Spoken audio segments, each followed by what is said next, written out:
pastorales y el texto de esta mañana se encuentra en 1 Timoteo, capítulo 2, verso 1 al 4. Y el título de nuestra meditación en la palabra, el título de este sermón es El culto que Dios quiere.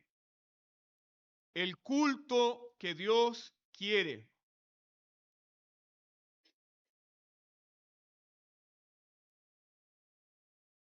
Si han encontrado entonces el texto, sigan atentamente la lectura de la palabra de Dios. 1 Timoteo, capítulo 2, verso 1 al 4. Esta es la palabra del Señor, amados hermanos.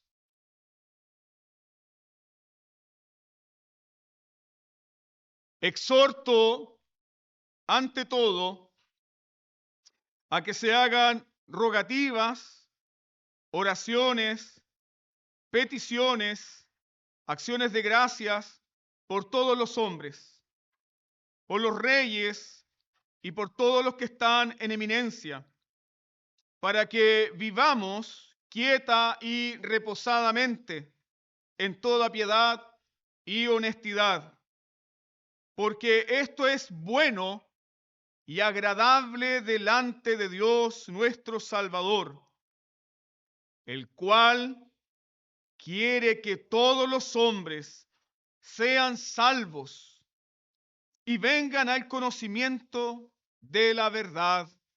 Amén. Te invito a inclinar tu rostro y juntos buscar la iluminación del Santo Espíritu de Dios para adorar a nuestro Señor por medio de recibir su palabra con mansedumbre. Oremos. Padre bendito, Santo Dios, estamos delante de ti ahora, juntos, Señor, en espíritu, delante también de millares de ángeles, serafines, querubines y aquellos que han partido a tu presencia.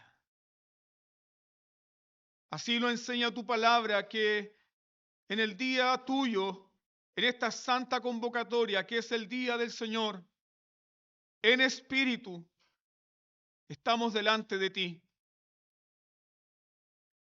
Yo te ruego ahora, Señor, que nos des la gracia para adorarte, meditando en tu palabra.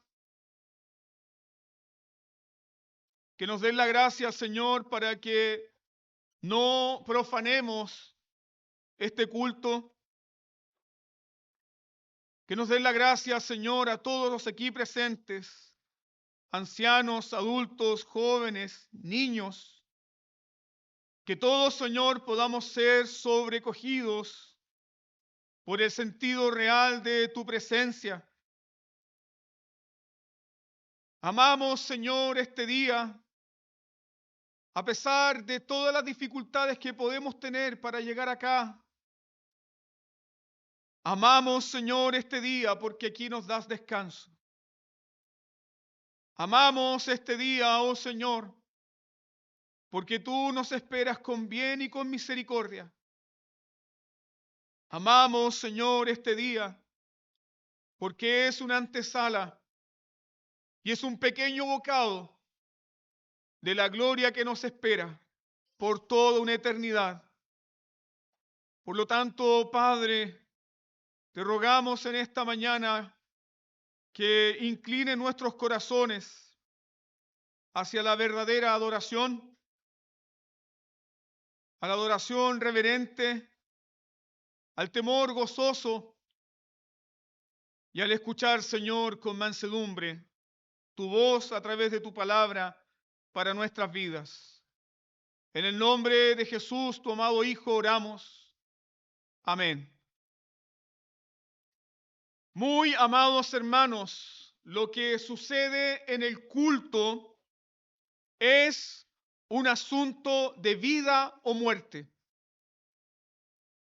Lo que sucede en el culto es un asunto de vida o muerte.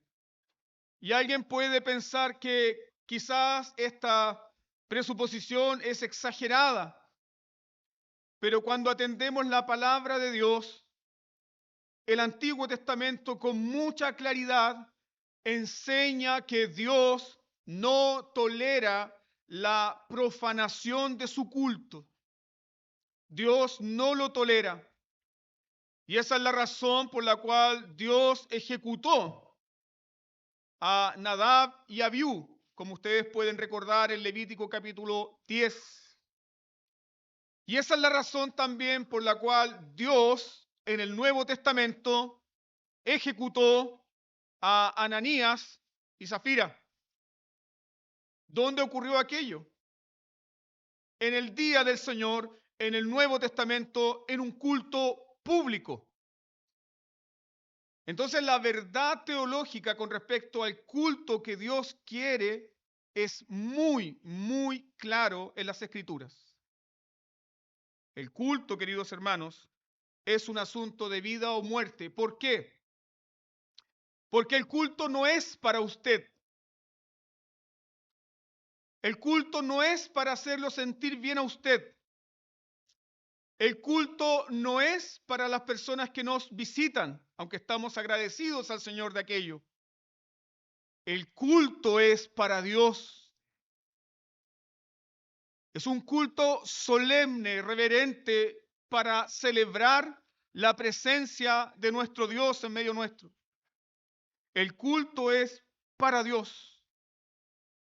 Y así también Juan Calvino, en plena reforma protestante, lo demostró. Y esa es la razón por la cual ustedes pueden ver esa imagen ahí, que es una pintura, es un fresco, es un retrato de un momento muy importante en la historia de la iglesia. Para Juan Calvino, el culto fue un asunto de vida y muerte y lo demostró el día en que este hombre se negó a dar la Santa Cena a una persona. Y alguien puede decir, qué extremo, qué discriminador. Pero cuando somos sobrecogidos por el sentido real de la presencia de Dios en el culto, amados hermanos, ni usted ni yo nos vamos a atrever a hacer tonteras. Este hombre se negó a dar la cena a Philibert Berthelier, un hombre conocido en la congregación. Philibert Berthelier, ¿quién era este hombre? Había sido excomulgado de la congregación de Ginebra por su promiscuidad sexual. Este hombre había sido excomulgado de la iglesia por ser un promiscuo y porque en él no había señales de arrepentimiento. Entonces, ¿qué hizo este hombre, Philibert Berthelier? Vino al culto público, pero vino acompañado de unos matones contratados a sueldo. Piensen esto, es el culto público y este hombre que había sido excomulgado del culto, de la congregación, vuelve el domingo siguiente, pero acompañado de una banda de matones con espada. Y entran al culto. Y entran al culto armados. Y entran al culto exigiendo que los pastores de esa iglesia le ministren la cena a este hombre que había sido excomulgado por promiscuidad sexual.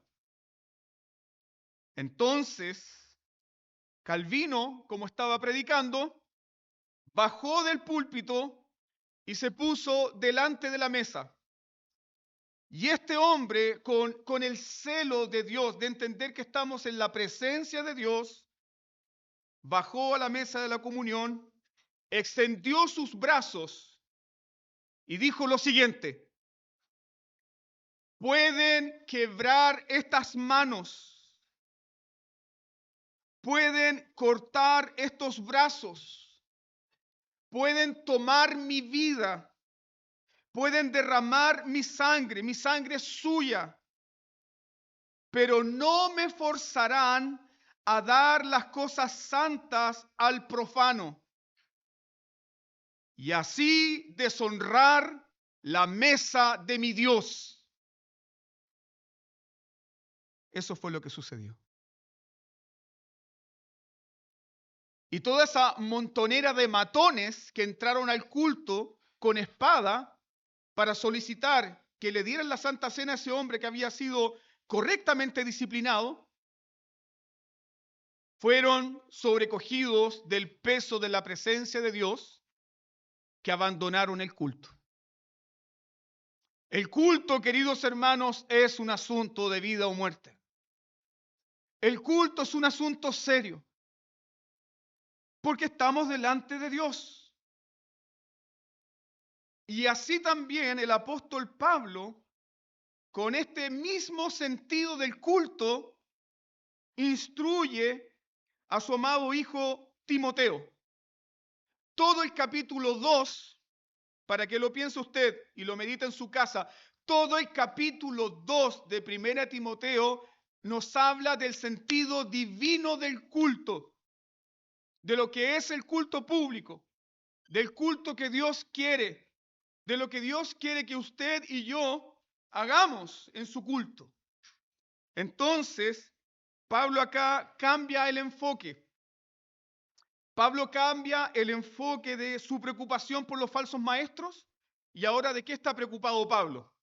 Pablo está preocupado de la adoración. Pablo estaba preocupado del culto. A Pablo le preocupa el culto y sus adoradores. Por lo tanto, instruye a Timoteo sobre lo que es bueno y agradable delante de Dios. Mire su Biblia, mire el versículo 3. Lo que es bueno y agradable delante de ¿quién? Delante de nuestro Dios, nuestro Salvador. Ahí tenemos la intención teológica de Pablo. Toda su preocupación es por la dignidad del culto. Y le da instrucciones a Timoteo de lo que es bueno y agradable delante de Dios. Y luego va a fluir entonces la instrucción de Pablo hacia el capítulo 3, donde el apóstol Pablo le dice a Timoteo, para que sepas cómo debes conducirte. Para que sepas cómo debes conducirte. Si Timoteo, que era un pastor, debía aprender cómo conducirse en la casa del Señor, cuánto más los presbíteros, los diáconos y todos nosotros necesitamos aprender a cómo conducirnos en la casa de Dios. Esta no es su casa, amado hermano, no es mi casa, no es el living de mi casa. Es la casa ¿de quién? Del Dios vivo, del Dios viviente. Estamos en presencia de un Dios vivo que conoce tu conciencia, que escudriña tu corazón, que conoce de tus luchas, conoce de tus cargas. Estamos delante de ese Dios, hermanos. Pablo toma este consejo y lo aplica a el joven pastor Timoteo para que Timoteo ahora se enfoque en el culto público, la casa del Dios vivo, el cual es columna y baluarte de la verdad. ¿Por qué estas instrucciones son vigentes para nosotros? ¿Por qué son tan importantes estas instrucciones respecto del culto para nosotros? Déjenme decirlo de esta forma.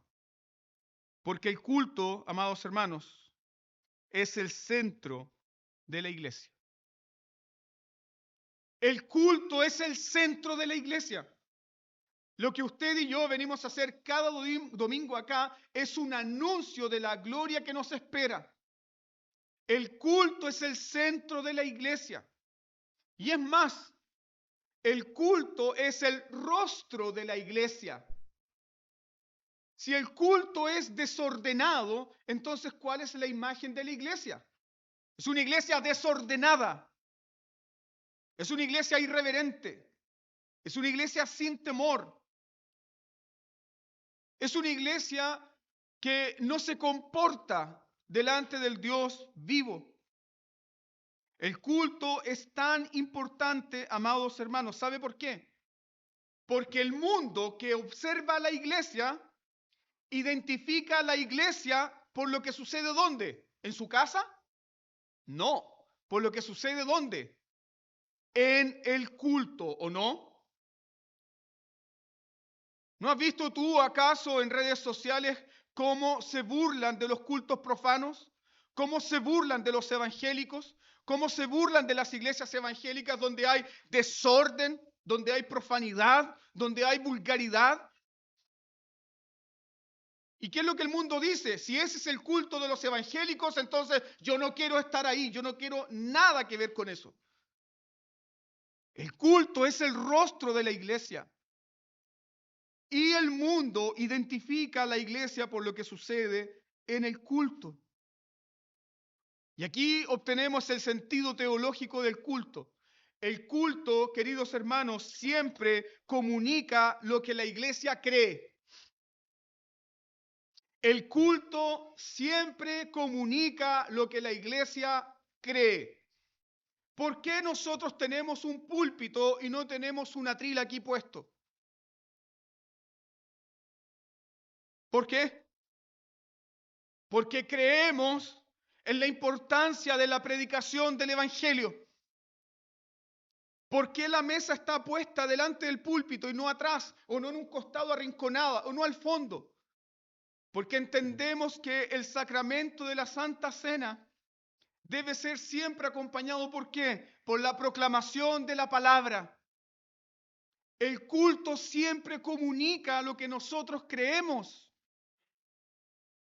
¿Por qué razón cuando cerramos el culto, el ministro te pide que levantes tus manos, te ruega que levantes tus manos? Porque creemos que cuando se cierra el culto, el Dios santo y bendito nos envía con su bendición a nuestras casas. El culto comunica esas verdades, hermanos. Nuestro culto es la experiencia más sagrada que tenemos durante la semana. ¿Por qué razón nosotros no sacamos a nuestros hijos del culto? Porque ellos también son llamados y convocados a adorar al Dios del pacto. El culto comunica lo que la iglesia cree. El culto siempre va a comunicar lo que la iglesia cree. Y si el culto es desordenado, si el culto es improvisado, si el culto es rutinario, entonces, ¿qué está comunicando la iglesia? Que servimos a un Dios ordinario, vulgar, corriente, inventado por nuestros propios corazones.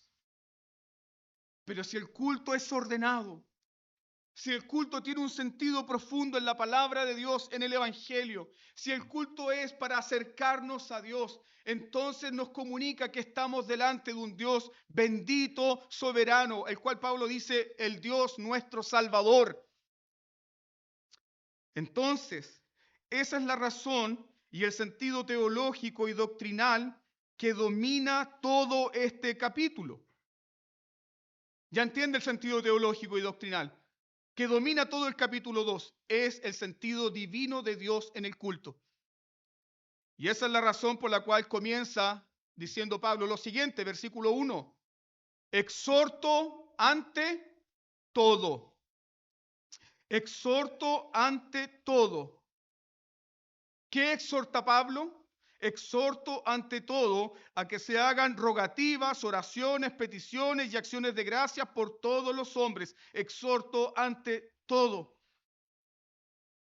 Esa palabra ahí, exhorto ante todo, Pablo quiere comunicar que lo más importante en el culto, antes que cualquier otras cosas, es nuestra adoración a Dios. ¿Expresada de qué manera? A través de oraciones, a través de rogativas, a través de un clamor. Estamos en presencia de Dios, por lo tanto Pablo dice, debemos orar.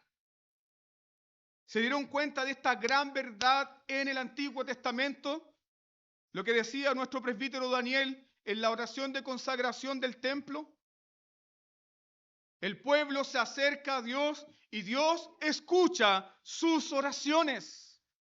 Hermanos, Dios espera tu oración en este día. ¿Has venido con algún ruego en particular? ¿Has llegado con alguna petición en tu corazón secreta? Dios espera esa oración. Dios la espera. Dios quiere que tú vengas con acciones de gracias.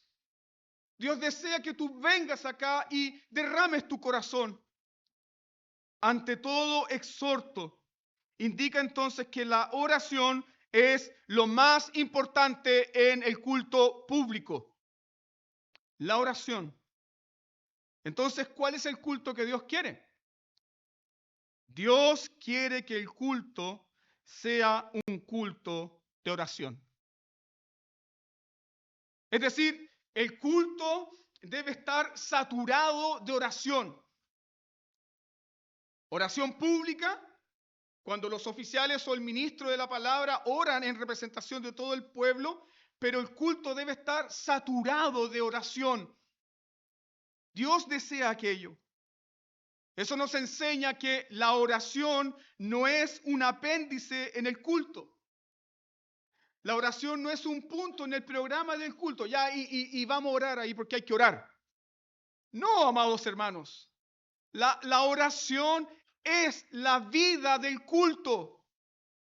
La oración es la vida del culto. ¿Por qué? Porque un culto sin oración no es un culto al Dios vivo. Esa es la lógica de Pablo. Estás delante de un Dios vivo, por lo tanto, ¿qué debes hacer? Ora, pide, clama, eleva tu alma. Yo aprendí esta lección en mis primeros días de converso, pero la aprendí a través de un corito. Los hermanos cantaban, Jesús está aquí, pide lo que quieras. Él tiene poder, Él te lo dará. Jesús está aquí, pide lo que quieras. Por supuesto, estamos delante de Dios y podemos elevar al Señor nuestro corazón. Y mientras escuchamos su palabra, podemos pedir al Señor, oh sí, Señor, yo quiero que tu palabra transforme mi corazón. Oh sí, Señor, yo ruego para que mis hijos sean alcanzados por tu palabra, por tu evangelio. Estás delante de un Dios vivo, por lo tanto, Pablo dice, debes orar, debes clamar. Entonces, la oración es lo más importante en el culto público de la iglesia. La oración es lo más importante en el culto público. Y para orar en el culto público, usted no necesita una licenciatura, usted no necesita ser ordenado a algún ministerio. Es el privilegio de todos los creyentes. Orar al Señor. Rogar al Dios del cielo sus bendiciones. Para eso nos congregamos, hermanos. Pero para muchos, el tiempo de la oración en el culto se transforma en el momento para ir al baño. Para muchos, el tiempo de la oración se transforma en el momento de saludar al hermano que no vio toda la semana. Para muchos, el momento de la oración pública en el culto se transforma en el momento cuando juegan con el niño. O algunos más irreverentes, es el momento para chatear. Sí, hermanos. ¿Y sabes qué demuestra todo esto? ¿Qué demuestra toda esa irreverencia? Demuestra que menospreciamos la oración. Demuestra que no confiamos en la oración. Demuestra que confiamos más en nuestra inteligencia. Demuestra que confiamos más en nuestras técnicas. Demuestra que confiamos más en nuestra forma de comportarnos. Pero no confiamos en la oración. ¿Y sabes por qué a tu carne y a mi carne no nos gusta orar? Porque la oración es humillarse. Cuando oramos, nos humillamos. Cuando oramos, suplicamos a Dios. ¿Por qué? Porque inmediatamente reconocemos que no tenemos poder. Reconocemos que somos débiles. Reconocemos que somos pecadores. Reconocemos que somos gente necesitada. Entonces, hermanos, por eso el culto debe estar saturado de oración. ¿Por qué? Porque estamos delante de un Dios todopoderoso y nosotros necesitamos de Él. Por eso debemos orar. La oración entonces es despreciada principalmente porque no queremos confiar en Dios. Esto es serio, hermanos. Y domingo a domingo tenemos oraciones de gracia en nuestro culto. Y ese debe ser el momento para que tú inclines tu rostro y reverentemente puedas decir al Señor: Señor, tú conoces mi corazón, Señor, tú sabes cómo he llegado, pero yo sé que hay bendición para mí en este día porque tú lo prometes. Yo sé que tú vas a tocar el corazón de mi hijo, yo sé que tú vas a tocar el corazón de mi hija, yo lo sé, Señor, porque tú lo prometes. Por lo tanto, me humillo. ¿Dónde actualmente nos damos cuenta de que la iglesia, y hablo en términos generales, dónde nos damos cuenta de que la iglesia menosprecia la oración? ¿Alguno de ustedes conoce alguna conferencia de todos estos predicadores famosillos llamados a la gente a orar? Nómbrenme alguna. Año tras año, las iglesias anuncian nuevas conferencias. ¿Para qué? Para escuchar al predicador de moda, al ídolo de palo. Pero esas mismas iglesias organizan un tiempo de oración, convocan a la gente a orar por largos días para buscar el favor de Dios. No lo hacen. ¿Y por qué no lo hacen? Porque se confía más en el poder del hombre. Se confía más en la autoridad del hombre. Pero nosotros somos convocados domingo a domingo a presentar al Señor nuestro clamor, nuestro ruego, nuestra oración. ¿Por qué? Porque Dios llama a su iglesia. ¿Cómo la llama? Casa del concierto, casa de la alabanza, casa de oración será llamada mi casa. Mi casa será llamada casa de oración. ¿Sabe para qué? Para todas las naciones. ¿Y por qué para todas las naciones? Porque cuando oramos estamos delante del Rey soberano, Señor y Salvador. El Rey omnipotente que gobierna las naciones. Por eso la iglesia es llamada casa de oración. Y por eso el apóstol Pablo comienza esta instrucción del culto diciendo: ruego, ordeno, exhorto que se hagan rogativas, oraciones, peticiones y acciones de gracias. Rogativas, oraciones, peticiones y acciones de gracias. Con esto, ¿qué desea el apóstol Pablo? ¿Qué quiere el apóstol Pablo? Con esto Pablo desea que se presenten oraciones de todo tipo por todos. Y aquí vamos a definir cada una de estas oraciones o el deseo que cada una de estas oraciones expresa. ¿Qué es, por ejemplo, una rogativa? ¿Qué es una rogativa? Una rogativa es un clamor urgente. Una rogativa es un clamor urgente. Permíteme ilustrarlo de esta manera. Cuando una madre tiene un hijo muy enfermo y ese hijo está en riesgo vital, esa madre comienza a orar memorizando el Catecismo Menor de Westminster. Omnipotente y soberano Dios, infinito, eterno en sabiduría. No, ¿qué hace esa madre? Señor, misericordia. Ten misericordia, Señor. Es una petición urgente. Y cuando tú eres despertado al Evangelio y conoces tu condición y estás delante de Dios, ¿cómo vas a clamar? Con un sentido de urgencia. Esa es una rogativa. Pablo dice que nosotros debemos orar con rogativas, con un sentido de urgencia. Mira, Señor, mis familiares están lejos de ti. Yo te ruego por ellos. Un sentido de urgencia. Luego Pablo dice que debemos presentar oraciones. ¿Qué es la oración? En términos concretos y generales, la oración es salir de nosotros mismos para extendernos a Dios, para depender de Dios. Esa es la oración. Luego Pablo dice que debemos presentar peticiones. ¿Qué son las peticiones? Peticiones son para interceder por alguien que no está presente en el culto.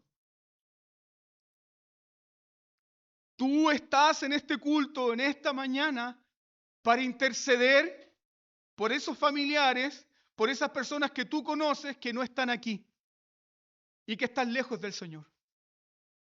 ¿Te das cuenta, hermano, entonces que no podemos perder nuestro tiempo en el culto? Deseo que se hagan rogativas, oraciones y peticiones. Y luego Pablo dice, acciones de gracias. Acciones de gracias. ¿Qué es una acción de gracia? Es una oración para reconocer la misericordia y la bondad de Dios en nuestras vidas. El apóstol Pablo en Filipenses 4:6 enseña que todas nuestras peticiones deben ser presentadas ¿cómo? Con acciones de gracias.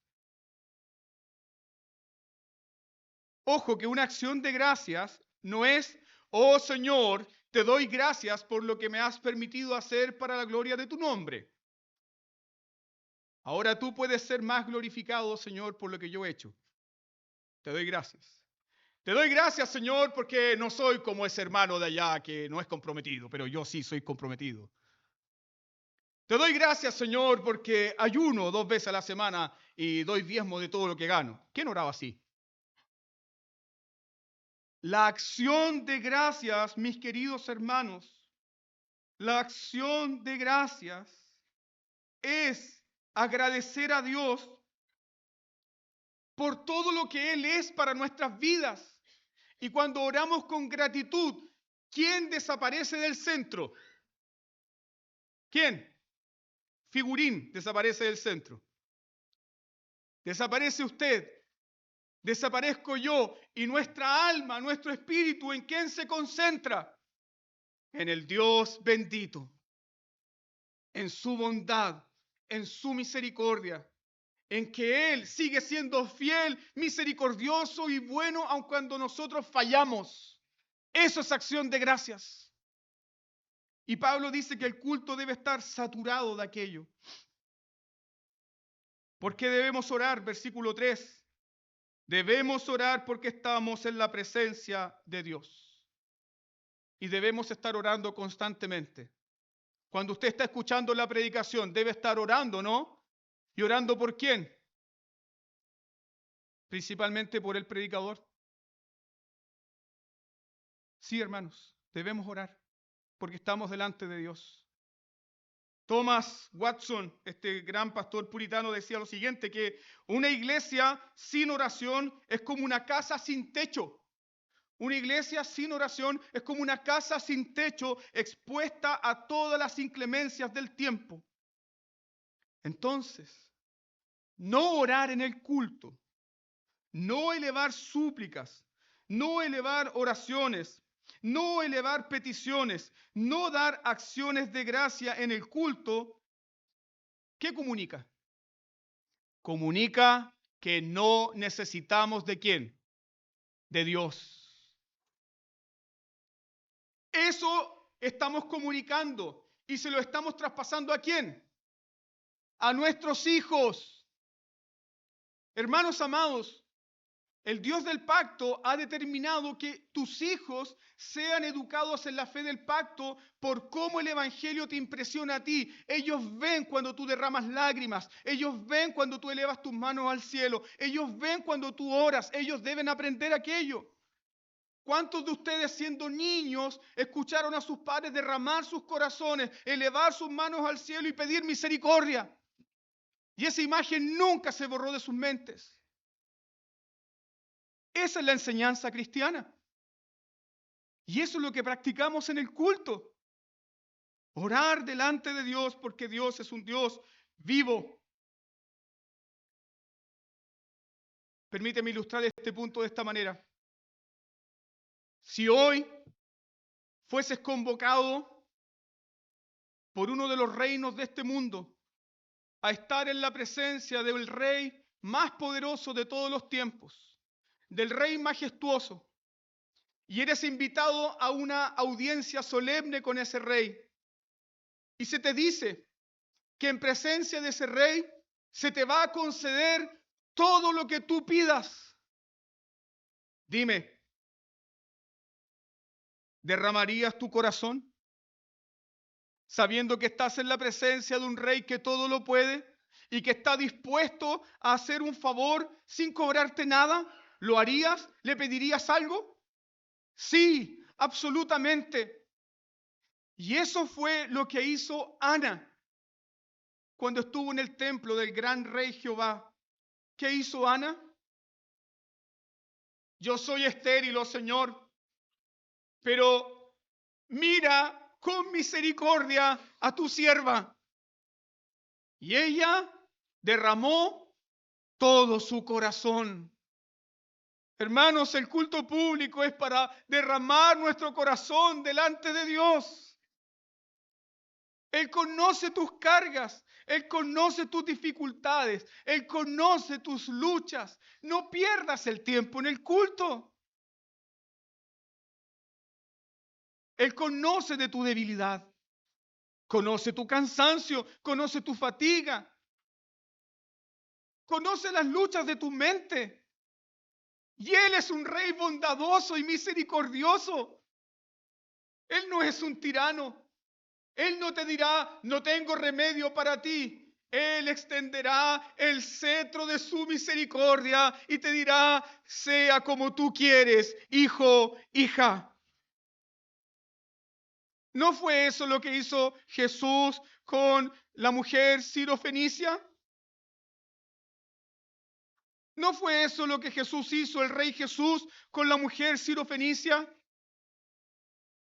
Mujer, grande es tu fe, sea hecho contigo como tú quieres. Déjame decirte que ese mismo rey Jesús está aquí y ahora. Por lo tanto, pide lo que quieras. Él tiene poder, Él te lo dará.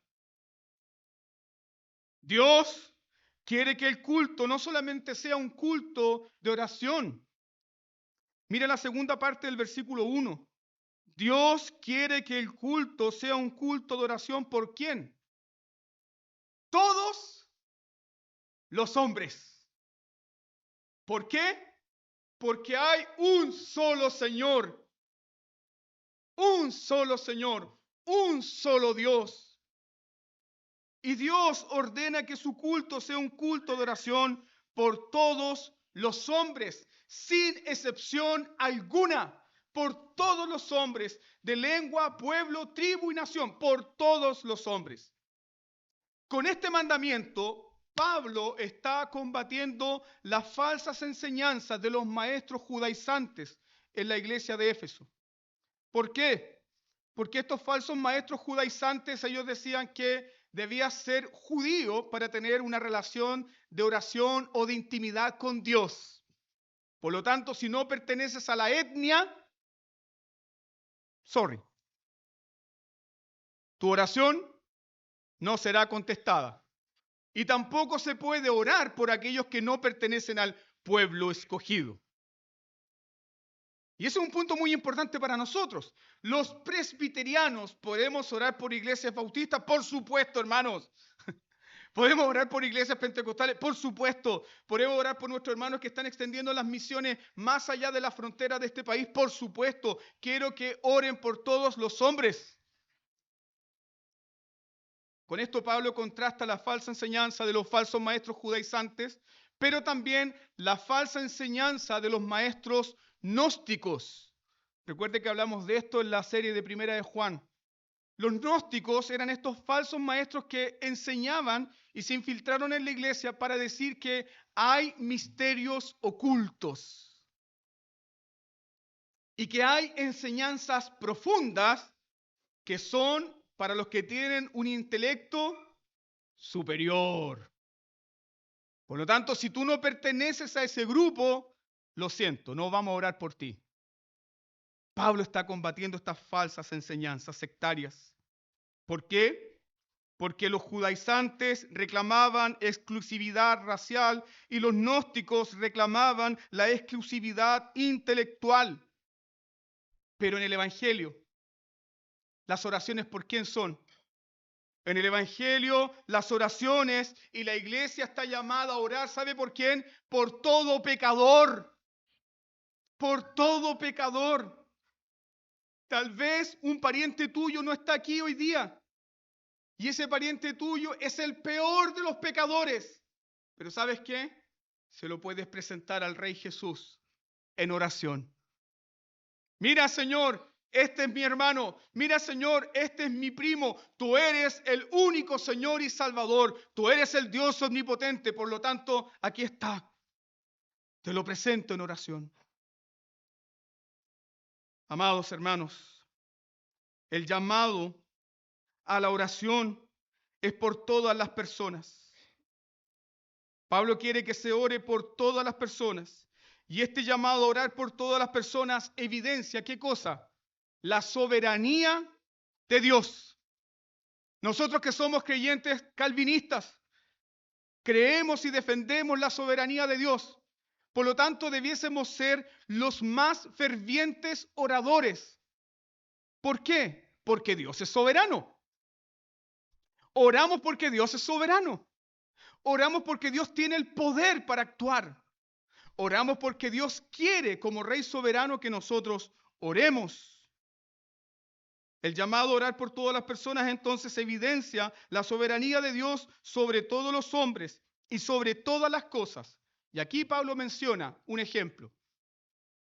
El llamado soberano de la oración es sobre todos los hombres y sobre todas las cosas. Y Pablo coloca este ejemplo. Quiero que oren por todos los hombres y parte por quiénes. Por los reyes y por todos los que están en eminencia. ¿Cómo, Pablo, vamos a orar por los reyes si ellos no tienen necesidad? ¿Cómo, Pablo, vamos a orar por los que están en el gobierno si están robándose el dinero? ¿Cómo vamos a hacer eso, Pablo? Oren por todos los reyes, por los que están en eminencia. ¿Por qué? Porque yo soy el Dios y Rey soberano y ellos están bajo mi autoridad. Hermanos, debemos orar de eso porque estamos comunicando ¿qué? Que Dios tiene poder y control sobre todo. Eso incluye a los gobernantes, eso incluye a los gobernadores, eso incluye a los que están en eminencia, eso incluye a los reyes y también incluye ¿qué cosa? Asuntos tan importantes como la política. Sí, hermanos.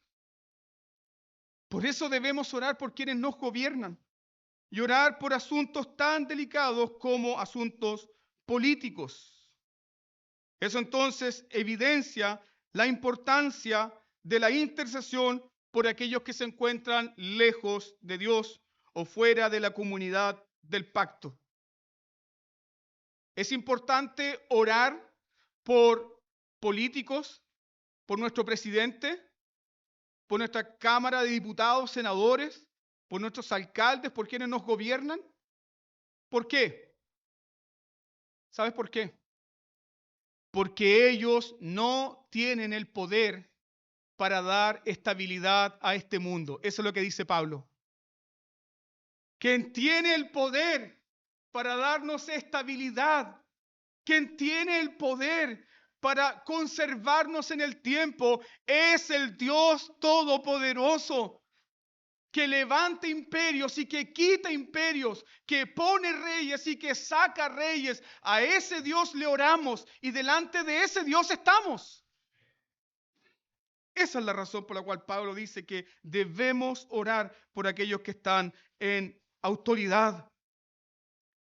El llamado a orar por todas las personas evidencia el deseo de que Dios quiere traer a su evangelio a todas las personas sin distinción de lengua, pueblo, tribu o nación. Dios quiere que los hombres sin distinción de lengua, pueblo, tribu, nación lleguen al conocimiento de ¿qué? Conocimiento de la verdad. ¿Sabe por qué yo soy cristiano? ¿Sabe por qué yo estoy en la iglesia? Porque hubo un grupo de creyentes que oraba por mí. Yo recuerdo muy bien cuando estos hermanos me conocieron, hermanos muy sencillos y humildes, y me dijeron, usted entonces era el hijo rebelde por el cual estábamos orando. Sí, Dios oye tu oración. Y Dios quiere que oremos por todos los hombres, porque Él tiene el poder para transformar las vidas. Entonces, oramos de esta manera, porque los reinos le pertenecen al Señor Jesucristo. Todos los reinos, todas las naciones están bajo la autoridad de Cristo, quien tiene autoridad en los cielos y en la tierra. Recuerda lo que el Padre le dijo al Señor Jesucristo en el Salmo 2. Pídeme, pídeme, y te daré por herencia las naciones y como posesión tuya los confines de la tierra. ¿A quién le pertenecen las naciones, los reinos? A Cristo Jesús, el Señor soberano. Nuestro Señor nos enseñó también en la oración del Padre Nuestro a orar de esta manera: santificado sea tu nombre, venga tu reino. ¿Qué quiere decir esa oración? ¿Qué estamos pidiendo ahí? Santificado sea tu nombre, venga tu reino. ¿Qué significa aquello? Recuerda esto, el Catecismo Menor de Westminster en la pregunta 102 lo responde de esta manera. En la segunda petición que dice, venga tu reino, rogamos, escuche bien, rogamos la destrucción del reino de Satanás, el progreso del reino de gracia, que nosotros y los demás hombres seamos introducidos y conservados en este, y que venga pronto el reino de gloria. Cuando oramos como iglesia, venga tu reino, Señor, estamos rogando que el reino de Satanás sea destrozado en el corazón de los hombres. Y que en el corazón de los hombres sea establecido, ¿qué cosa? El reino sempiterno de Dios. ¿Debes orar en el culto? Sí, debes orar en el culto. La oración en el culto, amados hermanos, nos enseña que de Dios es el poder. Oramos en el culto porque de Dios es el poder. Y ya Pablo mencionó los siguientes ejemplos. ¿Cuál? Número 1, solo Dios tiene el poder para dar estabilidad a un gobierno.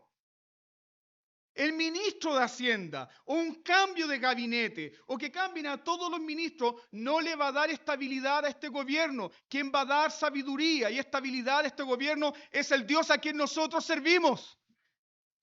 Y si nosotros no oramos, hermanos, pronto nuestra nación verá un colapso político y social. Debemos orar. Debemos orar. ¿Por qué? Pablo dice, para que vivamos en este tiempo quieta y reposadamente. ¿Por qué? Porque si hay estabilidad en el gobierno, estabilidad política, entonces la palabra de Dios no tendrá impedimento y entonces nosotros como iglesia seguiremos extendiendo el evangelio. Ahora, en el contexto de cuando Pablo menciona esta petición de orar por los que están en el poder, ¿quién era el emperador vigente? Era Nerón. ¿Cómo, Pablo, estás pidiendo que oremos por Nerón? ¿Tú estás loco? Sí. Quiero que oren por Nerón. Quiero que oren por el pretorio. Quiero que oren. ¿Para qué? Para que la iglesia tenga el tiempo de seguir predicando el evangelio. Debemos orar. Debemos orar porque este gobierno, aunque no nos guste, está puesto por Dios y le debe obediencia al Señor de la gloria. Debemos orar. Oramos entonces de esta manera porque solo Dios tiene el poder para dar estabilidad a un gobierno. Oramos, ¿sabe por qué? Porque solamente Dios tiene el poder para salvar. Eso lo comunica el versículo 3. Estamos delante de Dios el Salvador. ¿Tienes algún familiar necesitado de salvación? Ora. Menciónalo a Dios hoy en oración. Solo Él tiene el poder para salvar. Solo Dios tiene el poder para traer a los hombres al conocimiento de la verdad. Es Dios que trae a los hombres al conocimiento de la verdad. No son los predicadores, no son los evangelistas, no son los profesores de teología, no son los pastores. Es Dios. Él tiene el poder. Él tiene el poder para darnos el conocimiento de la verdad. Y es por eso, amados hermanos, que ustedes deben orar por el ministro de la palabra. ¿Por qué? Porque los ministros de la palabra no tenemos poder. Ninguno. Es Dios. Es el Señor de la gloria. De Él es el poder. Entonces, Dios le ha dado a su iglesia la bendición de orar y de interceder por quién. Por hombres, por mujeres, por niños que jamás han pisado un culto. Pero tú los puedes traer al culto. ¿Cómo los traes al culto? En tu oración. Y le puedes decir a tu compañero de trabajo, hoy te recordé en el culto y déjame decirte que siempre te llevo al culto de mi iglesia porque te llevo en oración. Y así mismo le puedes decir a un familiar que odia la iglesia, que odia el evangelio, que odia a los pastores. Puedes decirle, ¿sabes qué? Hoy conmigo fuiste al culto. ¿Cómo? Sí, porque te llevé en oración y te presenté delante de Dios. Y ahora Dios hará contigo. Espera. Estamos delante de un rey soberano y todopoderoso que da estabilidad a un gobierno y que tiene poder para salvar. Pero cuán terrible es, mis queridos hermanos, cuando la oración es descuidada en la iglesia local. Eso evidencia que no tenemos el deseo de humillarnos delante de Dios. Punto final, verso 3 y 4. Porque esto es bueno y agradable, ¿de quién? Delante de Dios nuestro Salvador, el cual quiere que todos los hombres sean salvos y vengan al conocimiento de la verdad. ¿Cuál es el culto que Dios quiere según el verso 3 y 4? Dios quiere un culto reverente. ¿Por qué el culto debe ser reverente? Porque estás delante del Rey de los cielos. Pablo tiene tan en mente este asunto de el estar delante de Dios que en su segunda carta, en el capítulo 4, en el versículo 1, Pablo le encarga a Timoteo lo siguiente: te encargo, ¿delante de quién? Delante de Dios y del Señor Jesucristo, quien juzgará a los vivos y a los muertos, que prediques a tiempo y fuera de tiempo. ¿Cómo es el ejercicio en el culto público de la predicación? Es delante de Dios. Y delante de Dios oramos. Y delante de Dios rogamos. Si hay algo que Dios y nuestro Señor Jesucristo rechazan, es la profanidad de su culto. Jesús comenzó y terminó su ministerio denunciando la adoración irreverente.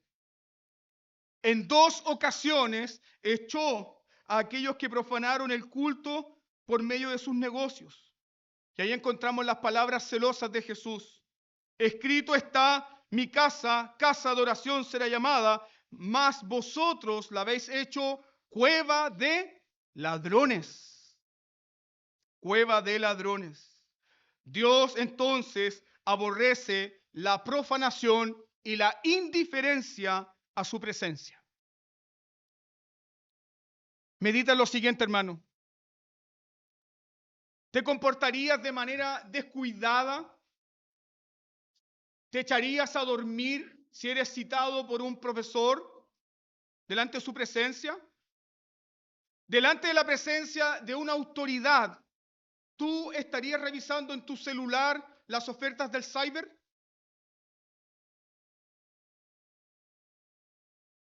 Delante de una autoridad, ¿te darías tú el lujo de dormir mientras la autoridad te está hablando? Delante de una autoridad, ¿estarías mirando por la ventana, viendo las aves volar? O peor aún, con la boca abierta cazando moscas. ¿Lo harías?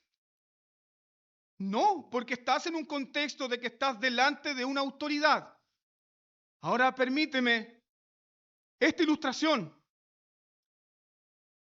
¿Con cuánta atención tú escuchas a una autoridad que tiene un delantal blanco o no? Estás delante de esa autoridad que tiene un delantal blanco y comienza a notificarte de que tienes una enfermedad gravísima. Y comienza a mostrarte tu expediente. Y comienza a decir, mira, estos son los síntomas. Es muy grave esta enfermedad. Necesitas tratamiento urgente. Si ese doctor, si ese médico comienza a diagnosticar tu condición, ¿tú estarías chateando, respondiendo un mensaje de texto? Espera un momentito, que estoy respondiendo acá los likes. ¿Lo harías? No, hermano, no lo harías.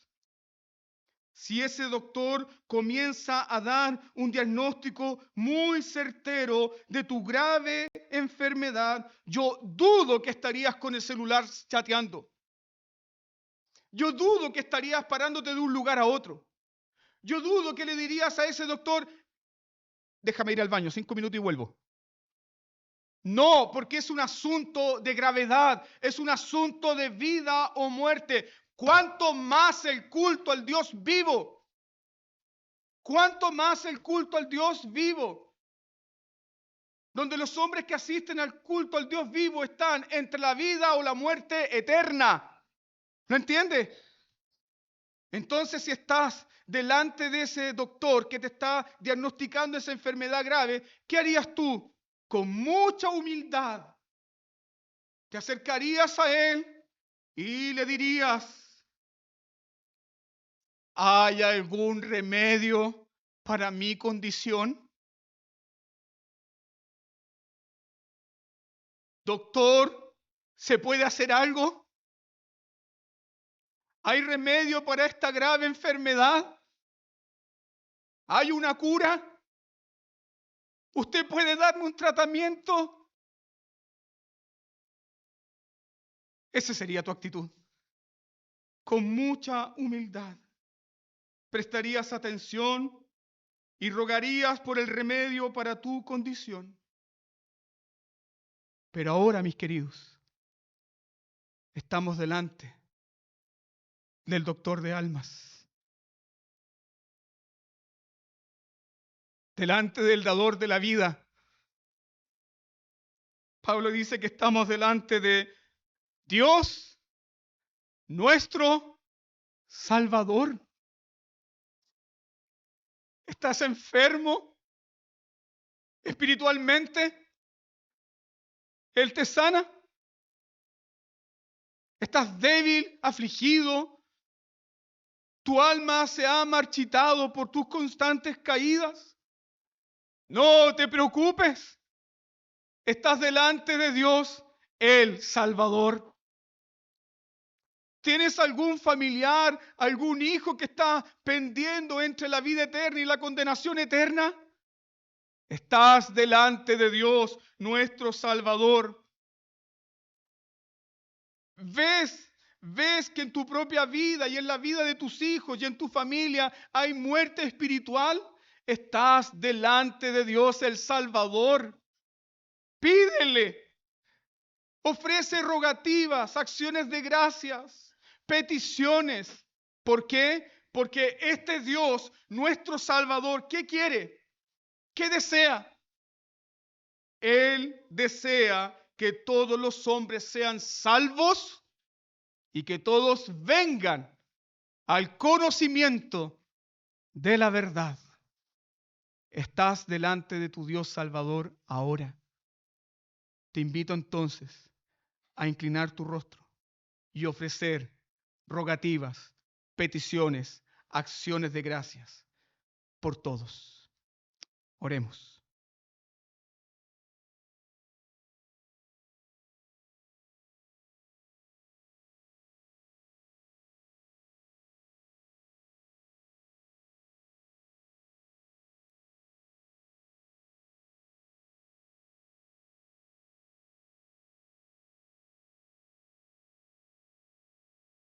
Dios santo y bondadoso,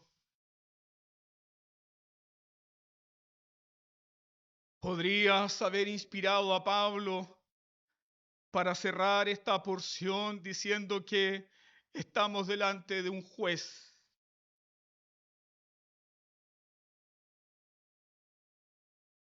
lo cual es cierto, porque tú juzgas al mundo con justicia. Pero en este culto estamos delante de ti, nuestro Salvador, el único que tiene poder para transformar nuestras vidas, quien tiene el poder absoluto y soberano para dar estabilidad a nuestro país. Padre Santo, ahora por intermedio de tu amado Hijo Jesús, quien es nuestro Señor, quien derramó su bendita sangre, quien nos ha comprado para ti, y con su sacrificio nos ha hecho a nosotros reyes y sacerdotes delante de ti. Permítenos ministrar tu santo nombre ahora, elevando nuestras rogativas, nuestras peticiones, por nuestros familiares, Señor, por aquellos que se encuentran lejos de ti, en este mundo sin esperanza, en tinieblas.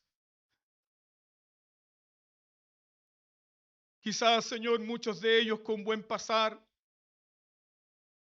pero completamente ignorantes del estado eterno de sus almas.